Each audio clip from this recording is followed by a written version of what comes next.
Seorang pegawai toko kue di kawasan Penggilingan Cakung, Jakarta Timur, Dwi Ayu Darmawati, 19 tahun, mengalami penganiayaan oleh anak pemilik toko tempatnya bekerja.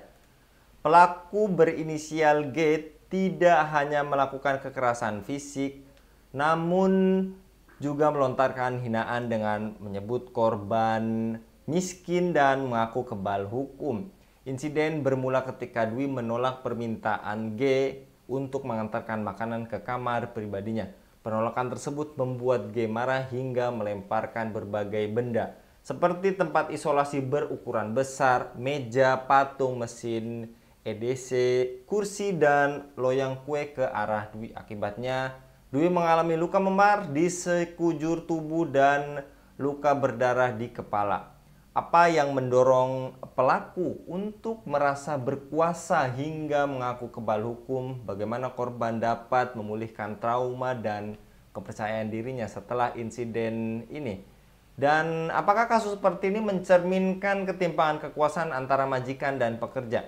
Untuk membahasnya kami terhubung dengan pengamat ketenagakerjaan Bung Nanang Setiawan. Kita sapa terlebih dahulu. Assalamualaikum warahmatullahi wabarakatuh, Bung Nanang. Waalaikumsalam warahmatullahi wabarakatuh, Bung Anggi dan para pemirsa kabar petang yang dirahmati oleh Allah. Masya Allah, Bung. Dan kali ini dikabarkan polisi menangkap anak bos roti yang berinisial GSH yang menganiaya karyawatinya di toko yang tadi telah disebutkan bernama Dwi. Menurut Anda, Bung Nanang, apa yang mendorong pelaku untuk merasa berkuasa hingga mengaku kebal hukum? Ya, baik. Jadi menurut penelitian polisi, ini kan laporannya si anak ini mengalami keterbelakangan mental, gitu ya. Nah, ini juga perlu diteliti lagi apakah memang seperti demikian. Karena kalau memang mengalami keterbelakangan mental, harusnya dia nggak sampai ngancam-ngancam kepala hukum atau ngaku-ngaku kepala hukum gitu ya. Karena secara psikologi orang yang mengalami keterbelakangan mental itu dia jauh ya pengalaman dari beberapa orang yang mengalami yang disebut dengan keterbelakangan mental. Mereka jauh dari pemahaman hukum. Sehingga kalau mengaku kepala hukum ini juga perlu dicari. Nah, Bung Anggi dan para pemirsa kabar petang sekalian yang dirahmati oleh Allah, memang ketika seseorang berada di posisi sebagai majikan ataupun anak majikan, ya rata-rata anak majikan ini memang ada namanya sindrom power. Jadi ada sindrom kekuasaan, ada rasa berkuasa, berhak menyuruh ini itu dan lain sebagainya. Nah, mungkin belum tahu apa yang menjadi tugas utama dari karyawan tersebut. Karena kan eh, akad kerja itu harus dijelaskan. Tugasnya apa, gajinya berapa, ya. Kalau memang tugasnya sebagai penjaga toko, sebagai pelayan, ya dia fokus di situ, tidak ke yang lain, ya. Kecuali memang disebutkan kamu kerja sebagai pelayan toko, juga sebagai cleaning service, dan juga sebagai asisten rumah tangga. Kecuali memang seperti itu. Tetapi kalau di perjanjian kerjanya tidak disebutkan yang demikian, hanya sebagai penjual saja, sebagai ya shopkeeper atau sebagai pelayan toko saja, ya cukup di situ. Dan secara hukum si karyawati tadi ya berhak untuk menolak sesuatu pekerjaan yang memang tidak termasuk dalam kontrak kerja. Karena eh, kerja itu kan berdasarkan perjanjian. Ada perjanjian kerja. Sehingga tidak ada yang dizolimi. Tidak ada penguasaan yang berlebihan an- eh, dari majikan kepada bawahan. Jadi seperti itu Bung Anggi. Baik, Bung Nanang, dan menurut Anda apa langkah konkret yang telah dilakukan atau untuk dilakukan memastikan pelaku mendapat hukuman sesuai hukum yang berlaku, serta bagaimana aparat menjamin bahwa kasus serupa tidak dipengaruhi atau pada saat ini dipengaruhi kekuasaan atau uang dari pihak tertentu, Bung? Jadi Memang dalam beberapa kasus seringkali ada, ya seperti yang Bu Anggi sampaikan tadi, ada ketidakadilan yang dialami karena ada kekuatan materi di situ. Nah, harapannya di kasus ini, di kasus penganiayaan kepada karyawati di toko roti ini tidak terjadi hal yang serupa. Ya, tentunya kita berharap equality before the law, kesetaraan di hadapan hukum itu betul-betul diterapkan, Bung Anggi. Ya, bukti sudah dikumpulkan, kemudian saksi sudah ada, polisi juga sudah mengusut, ya. Harapannya keadilan bisa ditegakkan agar kasus-kasus yang serupa ini tidak terjadi lagi. Ya, kita sangat berharap gitu ya di pemerintahan kali ini betul-betul supremasi hukum itu ditegakkan. Nah, kalau dalam pandangan Islam, penganiayaan yang seperti ini maka tergolong jinayat, ya, di mana sudah terjadi keterlukaan fisik, ya, keterlukaan fisik. Ya, maka itu nanti di ini ada penjelasannya terkait ukuran-ukuran dari jinayat itu. Nah, nanti kita tinggal tinggal tunggu berita selanjutnya bagaimana hasil otopsinya, luka-lukanya di mana, kalau di sekujur tubuh itu sampai seberapa. Karena kalau dalam Islam, jika seseorang itu dipukul sampai memar, maka balasannya adalah dipukul juga dengan dampak yang serupa. Al ainu bil aini wal anfu bil anfi, ya. Mata dibalas dengan mata, hidung dibalas dengan hidung. Jadi kalau dalam Islam sangat sangat jelas, sangat adil gitu ya. Tidak dipenjara tetapi dibalas sesuai dengan luka yang diderita oleh korban. Jadi seperti itu Bung Anggi.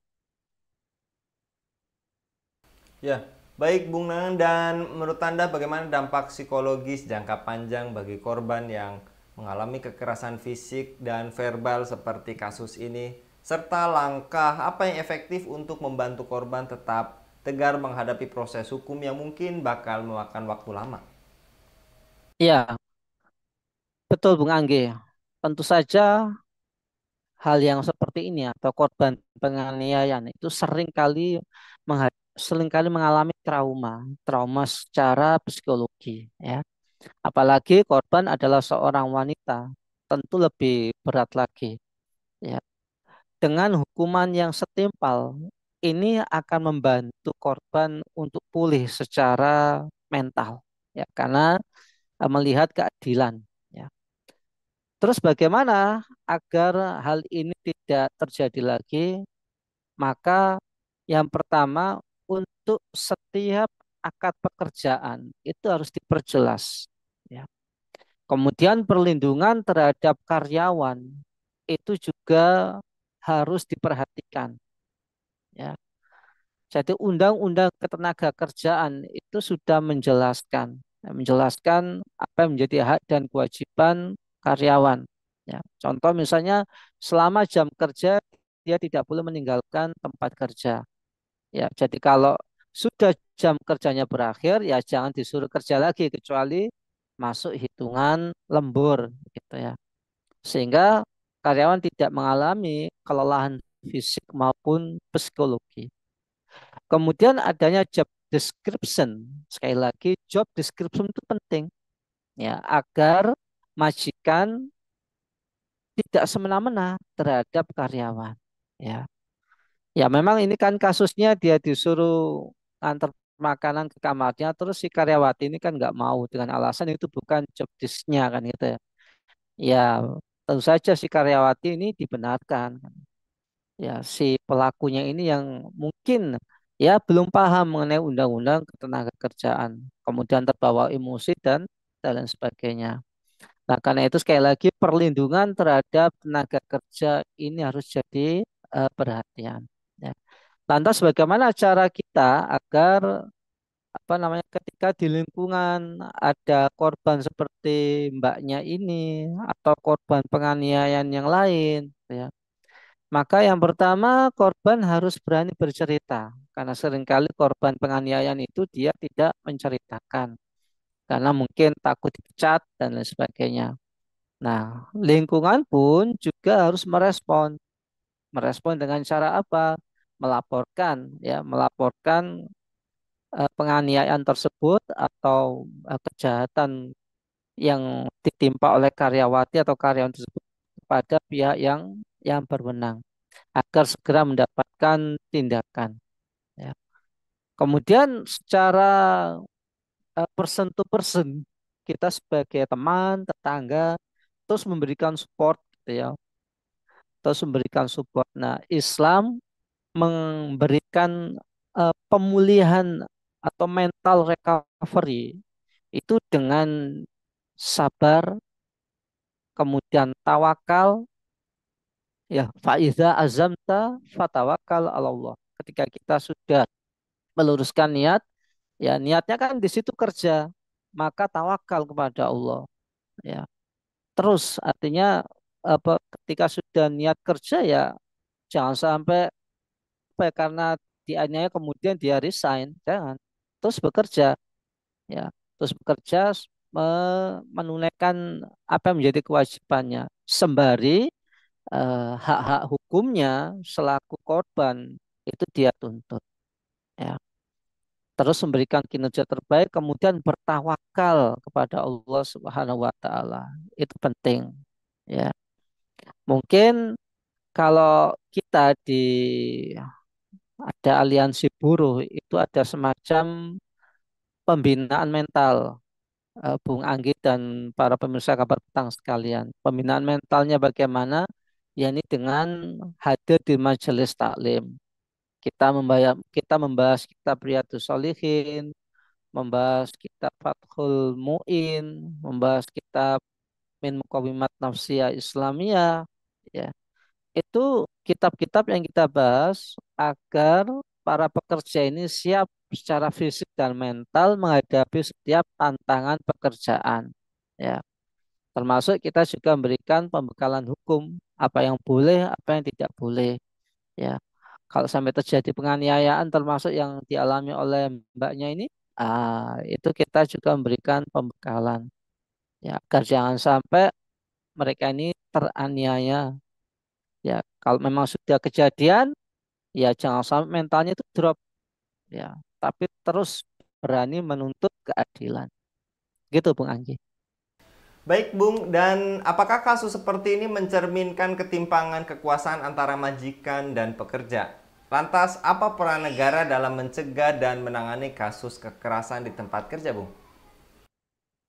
Iya, sebenarnya perlu diteliti lagi apakah memang terjadi ketimpangan itu ya, karena ini kan pelakunya si anak anak pegawai, ya. Maka perlu diteliti lebih lanjut apakah memang terjadi apa ya kalau dalam istilah power abuse, ya, penyalahgunaan kekuasaan sebagai majikan, ya. Ya perlu diteliti lagi. Eh, Terus bagaimana antisipasi supaya ini tidak terjadi sebagaimana saya sampaikan tadi bahwa perlu ada pembekalan hukum kepada setiap karyawan dan karyawati. Tentu di sini yang mengambil peran adalah Disnaker Trans, gitu ya. Bagaimana mereka memberikan edukasi kepada semua karyawan dan karyawati. Ya, kita bisa mengakses dan karyawan dan sebagai karyawan kita bisa secara aktif mengakses, ya, apa yang menjadi hak kita di Undang-Undang Ketenagakerjaan. Kemudian kalau terjadi kasus kriminal, ya, seperti penganiayaan, kita bisa mengakses juga bagaimana delik hukum terkait dengan penganiayaan tersebut. Ya, agar kita bisa bersikap tegas ketika karyawan bisa bersikap tegas ketika majikan mulai melakukan hal-hal yang di luar nalar kepada karyawannya, gitu ya. Menyuruh karyawannya lembur tapi nggak dibayar, nah, dia harus protes, ya.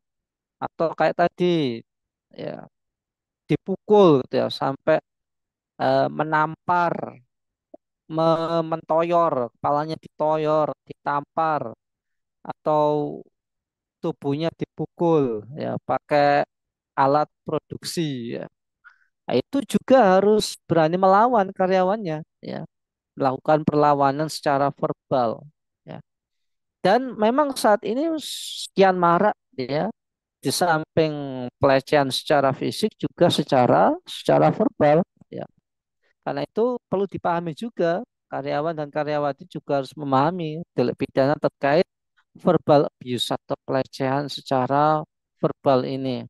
Ya, ada yang namanya harassment, seperti ketika majikan memaki-maki karyawannya, memarah-marahi dengan penuh emosi, itu masuk delik pidana harassment. Apalagi sampai menggunakan kata-kata kasar, arogan, ya, apalagi sampai menggunakan fisik. Nah, itu apalagi masuk delik pidana juga ya.